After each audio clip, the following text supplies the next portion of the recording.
OBC के मेरे साथियों,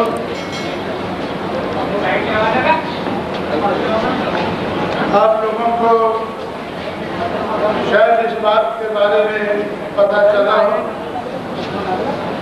कि 26 जनवरी से लेकर 26 जुलाई तक एक कोल्हापुर से लेकर दिल्ली तक एक प्रचार यात्रा का प्रोग्राम बनाया गया था। उसके दौरान पूरे महाराष्ट्र में फुले शाहू अम्बेडकर की चलवल को ध्यान में रखते हुए बहुत सी जगह से गुजरकर मध्य प्रदेश, उत्तर प्रदेश से होकर 26 जुलाई को हमें दिल्ली पहुंचना था और 26 जुलाई को छत्रपति शाहू महाराज का जन्मदिन दिल्ली में इस साल मनाने का हमारा इरादा था। लेकिन इसी दौरान चुनाव की घोषणा होने के कारण हमें ये बहुत सा प्रोग्राम बदलना पड़ा। 47 जगह 47 जगह महाराष्ट्र, मध्य प्रदेश और उत्तर प्रदेश में प्रोग्राम रखने का इरादा था। उसमें से 44 जगह के प्रोग्राम हमें रद्द करने पड़े। बॉम्बे में 11 जुलाई को और भंडारा में 16 जुलाई और दिल्ली में 24, 25 और 26 जुलाई, ये 3 प्रोग्राम हम लोगों ने रद्द नहीं किए हैं। बॉम्बे का प्रोग्राम इसलिए रद्द नहीं किया है कि बाबा साहब अम्बेडकर के नाम पर महाराष्ट्र के बहुत से हमारे इंजीनियर साथी संगठित होकर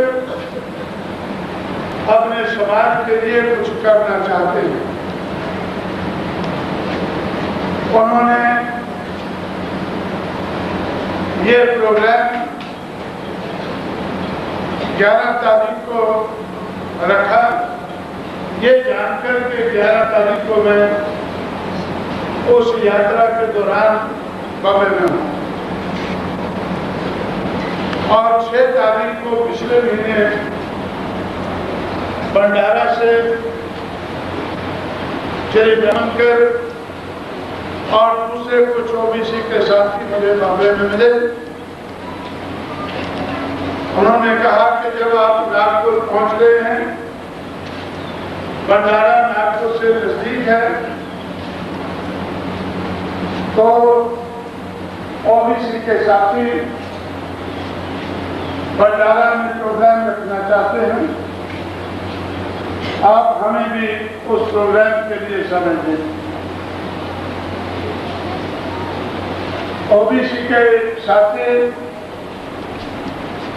बहुजन समाज का अंग बनना चाहते हैं। देश भर में तो बन चुके हैं, उत्तर भारत में बन चुके हैं, महाराष्ट्र में भी बनना चाहते हैं। इस बात को ध्यान में रखकर मैंने आज का प्रोग्राम भी रद्द नहीं किया। 24, 25, 26 को तो छत्रपति शाहू महाराज की जयंती का प्रोग्राम दिल्ली में है, वो भी उसी तरह से रखा गया है। इसलिए साथियों, मैं आप लोगों के खासकर विदर्भ में उनके ख्यालात मुझे सुनने को मिले। उन ख्यालात में एक बात मेरी समझ में आई कि विदर्भा में ओबीसी के लोगों को एक बात की पूरी जानकारी है कि ओबीसी की आबादी इस देश में 52% है। ओबीसी की आबादी इस देश में 52% है। 52% की बात बार इस मंच से कही गई, लेकिन उन लोगों ने इस बात का जिक्र नहीं किया, या हो सकता है इस बात का उनको ज्यादा एहसास ना हो कि ये 52% जाति के आधार पर 3743 जातियों में बांटे गए। 52% तो हैं, लेकिन जाति के आधार पर 3743 टुकड़े किए गए। 52% तो सुनने में अच्छा लगता है, लेकिन 52% को अगर 3743 टुकड़े कर दिए जाएं तो कितना छोटा टुकड़ा बन जाता है। इस बात का अगर आप लोगों को ज्ञान है तो एहसास नहीं है। इस बात का एहसास नहीं है कि ओबीसी के लोग 52% हैं। मंडल रिपोर्ट हमें बताती है कि ओबीसी के लोग 52.4% हैं। 52% से थोड़ा ज्यादा है, लेकिन जाति के आधार पर ये 3743 टुकड़ों में बांटे गए। हर टुकड़ा कितना छोटा बनकर रह जाता है। अगर इस बात का एहसास ओबीसी के लोग करें तब उनको जरूरत महसूस होगी इन तोड़े हुए लोगों को जोड़ने,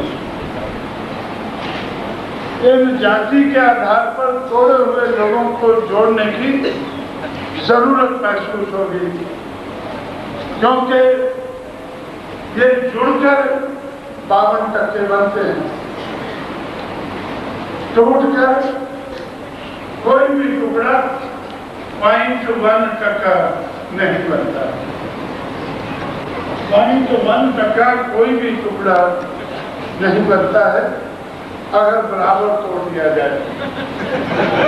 लेकिन कोई टुकड़ा छोटा है, कोई बड़ा है, लेकिन फिर भी कोई भी इस लायक नहीं है कि अपने बलबूते पर कोई भी जाति, कोई भी टुकड़ा कामयाब संघर्ष कर सके या वोट की राजनीति करके कामयाबी हासिल कर सके। इसलिए साथियों, 52% के साथ साथ आपको ये जानना बड़ा जरूरी है कि 52% को इस देश की समाज व्यवस्था ने, इस देश की ब्राह्मणवादी मनुवादी समाज व्यवस्था ने 3743 टुकड़े में बांटा है। अगर आप लोगों को इस बात का एहसास हो जाए तो आप लोगों को हो सकता है एहसास हो कि इनको जोड़ना जरूरी है। अगर हमें 52% की बात करनी है, 52% से कुछ फायदा उठाना है, तो इन लोगों को जोड़कर ही 52% बनते हैं। टूटे रहकर ये कोई भी जाति 1% नहीं बनती। इसी तरह से जिस बहुजन समाज की मैं बात करता हूं, वो इस देश की 100 करोड़ आबादी में से 85 करोड़ लोग हैं। 85 करोड़ लोग हैं। Schedule caste, schedule tribe, OBC मिलकर 85 करोड़ इस देश में रहते हैं। 100 में से 85 उनका वोट है। और बाबा साहब अम्बेडकर के संघर्ष के कारण 18 अगस्त 1932 को इन सब लोगों को वोट का अधिकार, बराबरी के वोट का अधिकार मिला। 18 अगस्त 1932 को बराबरी के वोट का अधिकार इन लोगों को मिला। इसका मतलब 100 में से 85 वोट वाला समाज बहुजन समाज। मैंने इसका नाम बहुजन समाज क्यों रखा है? क्योंकि ये ज्यादा वोटों वाला समाज है। लेकिन कम वोटों वाला समाज, 100 में से 15 वोट रखने वाला समाज अपनी अपनी पार्टियां बनाकर इस बहुजन समाज को अपना पिछलग्गू बनाकर इस देश का हुक्मरान समाज बना हुआ है। अंग्रेज जाने के बाद 15% वाला समाज इस देश का हुक्मरान समाज बना। बहुजन समाज अपने अपने हिसाब से किसी न किसी के पीछे खड़ा नजर आता है।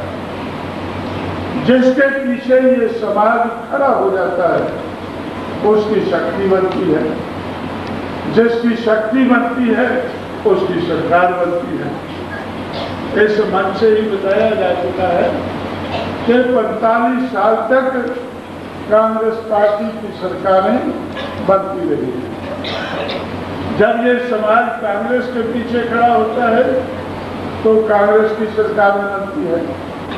जब ये बीजेपी शिवसेना के पीछे महाराष्ट्र में खड़ा हो गया तो बीजेपी शिवसेना की सरकार बनती है। किसके पीछे खड़ा होना है? किसका पिछलग्गू बनना है?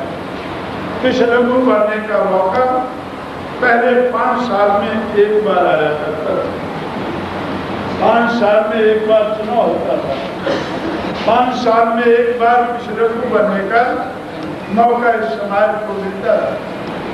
लेकिन जब से मैंने जाति के आधार पर थोड़े हुए लोगों को जोड़कर आपस में ऊंच नीच की भावना रखने वाले लोगों को उनमें भाईचारे की भावना पैदा करके जब से मैंने बहुजन समाज बनाना शुरू किया तब से पिछलग्गू बनने का मौका जल्दी जल्दी मिलने लगा। पहले उत्तर प्रदेश में 5 साल में किसी की सरकार नहीं बनी। उत्तर प्रदेश में किसी की सरकार नहीं बनी। जिनकी सरकारें बना करती थी उनको मेरे पास आना पड़ा कि सरकार को बननी चाहिए।